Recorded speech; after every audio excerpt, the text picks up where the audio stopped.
Hello साथीहरू नमस्कार, सन्चै आरामै हुनुहुन्छ? मेरो ब्लगमा हजुरहरूलाई फेरि पनि स्वागत छ।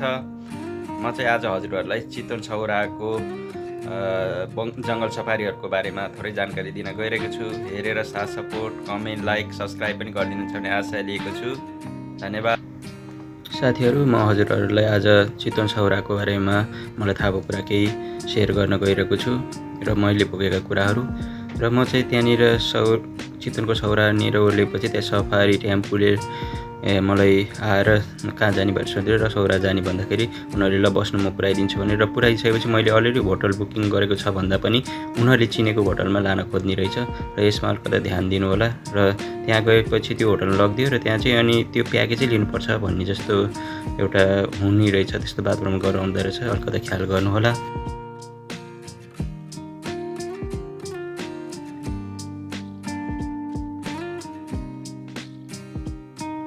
म चाहिँ दिउँसोको लगभग 2 बजीतिर पुगेको थिएँ र पुगिसकेपछि होटलको मान्छेले भन्यो आज पनि सफारी जानुपर्छ, जङ्गल सफारी भनेर। यो चाहिँ सामुदायिक जङ्गल सफारी हो र त्यहाँनिर गएँ र त्यहाँ चाहिँ आफ्नो लकको कुरा हुने रहेछ साथीहरू। त्यहाँ चाहिँ हात्ती र गैँडा देख्न पाइयो।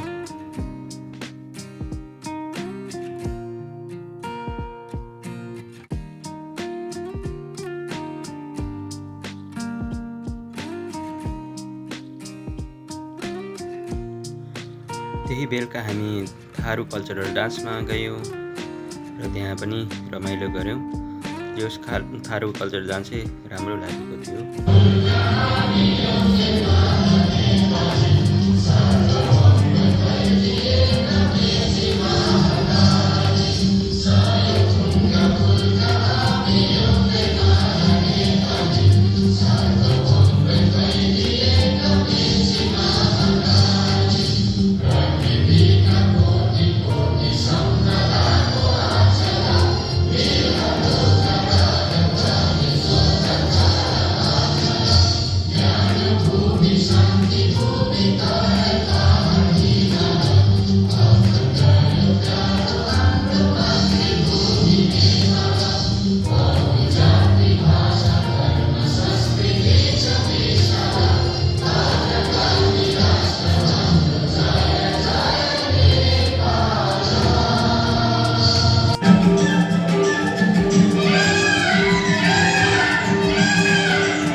साथीहरू, कल्चरल डान्स हेरिसकेपछि त्यहाँको लोकल खानाहरू खाएर इन्जोय गऱ्यौँ।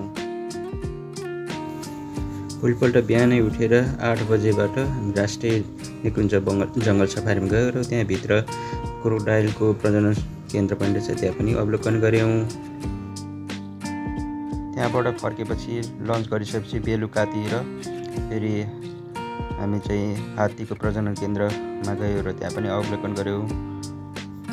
त्यतिखेर चाहिँ रोनाल्डो भन्ने हात्ती पनि निस्केको रहेछ। रोनाल्डो भने चाहिँ त्यहाँको फेमस रहेछ र त्यहाँ रोनाल्डो हात्ती एकदम ठुलो हुने रहेछ। त्यहाँ पनि त्यो हेरेँ र त्यसले चाहिँ मान्छे मार्छ अरे भनेर नजिक जान नदिने रहेछ।